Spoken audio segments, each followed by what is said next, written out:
Histórias de avós para netos.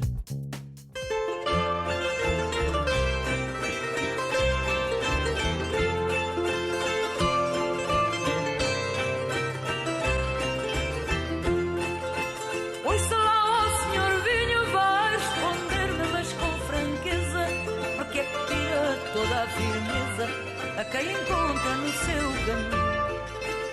Lá por beber um copinho a mais, até pessoas pacatas, amigos. As tabernas. As tabernas nunca foram só vinho. Ao longo dos tempos as tabernas foram evoluindo, mas ainda hoje são acima de tudo espaços de socialização.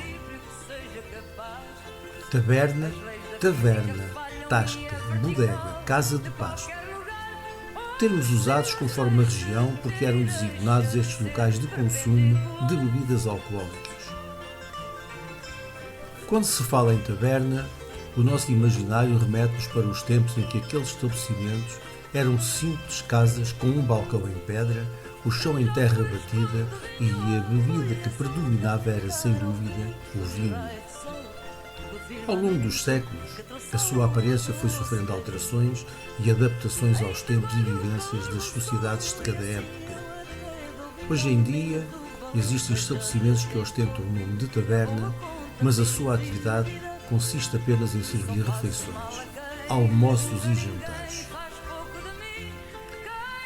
As tabernas eram locais onde, para além da venda de vinho a granel, também eram pontos de socialização entre as pessoas. Era ali, naqueles locais, que depois das jornadas de trabalho, em especial os homens, se encontravam e conviviam. Ali diluía-se a condição social, do operário ao médico, do simples trabalhador rural ao engenheiro, do serralheiro ao advogado ou até do varredor. Era um lugar de igualdade aparente. Na cidade de Santarém, na altura do seu expoente máximo, existiram cerca de meia centena de tabernas que ao longo dos anos foram desaparecendo. Umas devido à morte dos seus proprietários, outras porque os donos não se souberam adaptar aos novos tempos ou não tiveram familiares que quisessem seguir o negócio, e outras ainda que fizeram obras e alteraram por completo a sua fisionomia primitiva, bem como o serviço, apesar de manterem o nome original. Pela legislação então vigente, o vinho a granel só podia ser vendido pelos estabelecimentos que possuíssem alvará de taberna ou casa de pasto. No entanto, hoje em dia, até a simples pastelaria vende vinho a copo. As tabernas de outrora abriram as portas cerca das 6 horas, com alguns pitéus já prontos a serem consumidos como febras, iscas, moelas ou peixe frito. Alguns fregueses iam apenas para matar o bicho, beber algum copo de vinho branco ou algum cálice de bagaço. Outros tomavam mesmo o pequeno almoço. Depois, a meio da manhã, apareciam aqueles para comer a bucha. Alguns levavam-na e outros comiam dos petiscos existentes e que agora já eram mais diversificados, como o bacalhau frito, as pataniscas de bacalhau, as petingas e os bacazinhos de escabeche.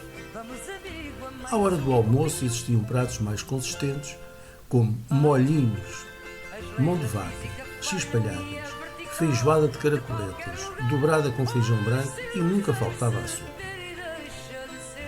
Estes pratos eram normalmente acompanhados com um ou vários copos de vinho que na gíria eram conhecidos como penaltis. No fim do dia de trabalho, alguns voltavam ali, bebiam mais uns copos, petiscavam e conviviam. A taberna encerrava por volta das 21h30. Ao longo dos tempos, os hábitos alimentares foram se alterando e as gerações mais novas já não têm o hábito do petisco pela manhã.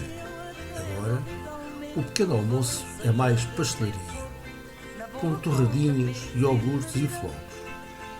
Já na refeição principal, o almoço, predominam os hambúrgueres, as pizzas e as grelhadas mistas, e como acompanhamento, Coca-Cola ou sangria.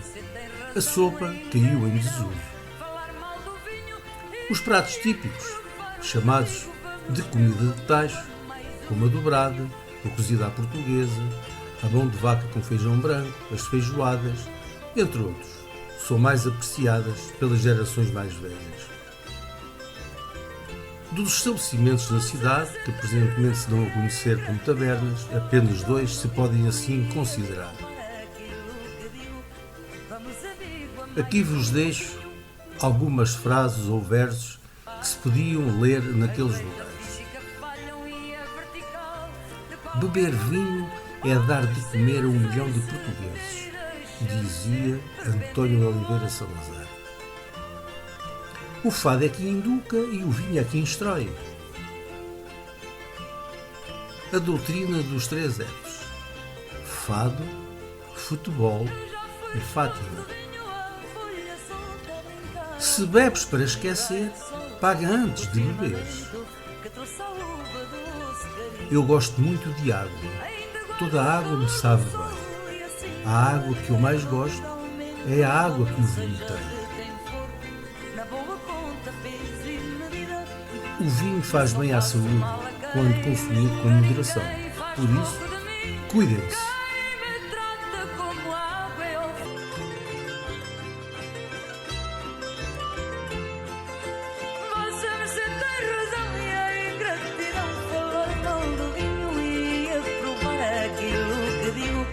Vamos, amigo, a mais um copinho.